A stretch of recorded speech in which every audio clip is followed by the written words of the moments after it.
कबायली बिरादरी के लोगों को बाख्तियार बनाने के लिए मुल्की सतह पर शुरू होने वाले प्रोग्राम धरती आबा जनजातीय ग्राम उत्कर्ष अभियान के ज़िम्न में ज़िला पुलवामा से भी इस प्रोग्राम का आगाज़ किया गया। ज़िला तरक्याती कमिश्नर पुलवामा डॉक्टर बशारत क़य्यूम ने झंडी दिखाकर इसको रवाना किया, जिसके तहत कबायली इलाकों से ताल्लुक़ रखने वाले लोगों को सरकारी स्कीमों के बारे में जानकारी दी जाएगी।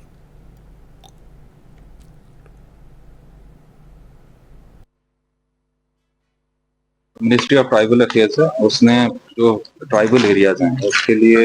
एक खास स्कीम लाई है, जनजातीय उत्कर्ष अभियान। और अभी जो आज 15 जून से 30 जून तक एक अभियान चलेगा जो अवेयरनेस अभियान है, और उसके साथ साथ हर एक जितने हमारे ट्राइबल विलेज हैं, गाँव हैं, वहाँ पे हमारे कैंप्स लगेंगे। सभी ऑफिसर वहाँ पे जाएंगे